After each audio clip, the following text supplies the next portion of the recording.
सभी भैया बहनों को सुप्रभात। आज का टॉपिक है नाइट्रिक अम्ल। आज का टॉपिक क्या है? नाइट्रिक अम्ल। हर कोई जानता है इसको, नाइट्रिक अम्ल का सूत्र HNO3 होता है, लेकिन थोड़ी बेसिक जानकारी। प्राचीन काल में इसको एक्वा फोर्टिस के नाम से जाना जाता था। किस नाम से जाना जाता था? एक्वा फोर्टिस के नाम से जाना जाता था। ग्लोवर ने इसे 1650 में सोरा अर्थात नाइटर और वाइट्रॉल का 13 H2SO4 के आसवन द्वारा प्राप्त किया, इसलिए इसे सोरे का अम्ल भी कहते हैं। इसको क्या कहते हैं? सोरे का अम्ल भी कहते हैं। नाइट्रिक अम्ल को और किस नाम से जानते हैं? सोरे का अम्ल। क्यों? क्योंकि ग्लोवर ने इसको सोरे से प्राप्त किया सर्वप्रथम। अब बात करते हैं इसकी प्रयोगशाला विधि की, कि प्रयोगशाला में नाइट्रिक अम्ल को कैसे बनाते हैं। तो सोडियम और पोटेशियम के नाइट्रेट लवणों को सांद्र H2SO4 के साथ जब गर्म किया जाता है, तब आपका नाइट्रिक अम्ल प्राप्त होता है। ठीक है, तो प्रयोगशाला विधि हो गई है। प्रयोगशाला में कैसे बनाएंगे? सोडियम या पोटेशियम के नाइट्रेट लवण को सांद्र H2SO4 के साथ गर्म करने पर हमें नाइट्रिक अम्ल प्राप्त हो जाता है।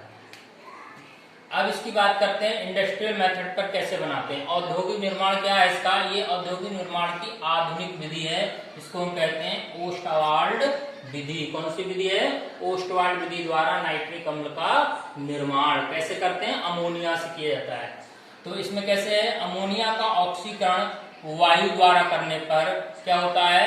नाइट्रिक ऑक्साइड बनता है। उत्प्रेरक के रूप में प्लेटिनम 800 डिग्री सेल्सियस लगभग टेम्परेचर रखते हैं। क्या प्राप्त हुआ? Nitric oxide. नाइट्रिक ऑक्साइड का ऑक्सीकरण नाइट्रोजन डाइऑक्साइड में हो जाता है और नाइट्रोजन डाइऑक्साइड जल से क्रिया करके नाइट्रिक अम्ल बनाता है।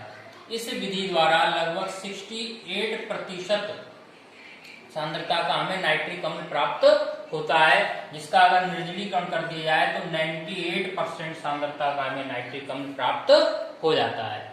क्या है ये विधि? जैसे कि ये डायग्राम बना हुआ है इस विधि का। पहला कक्ष कौन सा है आपका? उत्प्रेरक कक्ष, दूसरा ऑक्सीकरण कक्ष और तीसरा अवशोषण कक्ष। क्या करते हैं इस विधि में? तो उत्प्रेरक कक्ष में क्या होता है? इसमें NH3 का वायु द्वारा प्लेटिनम उत्प्रेरक लगभग 800 डिग्री सेल्सियस पर नाइट्रिक ऑक्साइड में ऑक्सीकरण होता है। तो इस कक्ष में प्लेटिनम की जाली लगी होती है और अंदर अमोनिया और वायु का मिश्रण प्रवाहित किया जाता है। 800 डिग्री सेल्सियस पर क्या होता है? नाइट्रिक ऑक्साइड गैस प्राप्त होती है। इस प्रकार प्राप्त नाइट्रिक ऑक्साइड को क्या करते हैं? दूसरा टावर क्या है हमारा? ऑक्सीकरण कक्ष। ऑक्सीकरण कक्ष में देखो क्या हो रहा है? नाइट्रिक ऑक्साइड का ऑक्सीजन के द्वारा नाइट्रोजन डाइऑक्साइड में ऑक्सीकरण हो जाता है। ये इसमें NO का NO2 में ऑक्सीकरण हो जाता है। तीसरा टावर हमारे पास आता है अवशोषण कक्ष। तो अवशोषण कक्ष में क्या होता है? क्वार्टज के टुकड़े भरे होते हैं, ऊपर से फुब्बारे के रूप में जल गिरता है और नीचे से क्या करते हैं? नाइट्रोजन डाइऑक्साइड गैस को प्रवाहित किया जाता है। तो ये दोनों गैसें परस्पर क्रिया द्वारा नाइट्रिक अम्ल का निर्माण करती हैं। तो अवशोषण कक्ष में क्या है? इसमें नीचे से NO2 और ऊपर से H2O का फुवारा भेजा जाता है, जो आपस में क्रिया करके नाइट्रिक अम्ल बना लेते हैं। तो ये ओस्टवाल्ड विधि द्वारा नाइट्रिक अम्ल का सचित्र वर्णन, ओस्टवाल्ड विधि द्वारा HNO3 के निर्माण का प्रवाह आरेख हो गया है। तो ये डायग्राम भी बना लेंगे आप लोग। फिर आता है इसमें नोट, मैंने बता दिया अभी कि 98% नाइट्रिक अम्ल को सधूम नाइट्रिक अम्ल कहते हैं, फ्यूमिंग HNO3। कभी कभी कोई कह देता है फ्यूमिंग HNO3 क्या होता है? तो 98% सांद्रता का जो नाइट्रिक अम्ल होता है उसे हम सधूम नाइट्रिक अम्ल कहते हैं। क्यों कहते हैं? क्योंकि इसमें से NO2 व N2O3 का पीले भूरे रंग का धुआं निकलता रहता है, इसलिए इसको हम सधूम नाइट्रिक अम्ल कहते हैं। अब इसके भौतिक गुण क्या हुए? भौतिक गुण क्या है? ये रंगहीन द्रव होता है। कैसा होता है? रंगहीन द्रव। दूसरा, जल में घुलनशील होता है।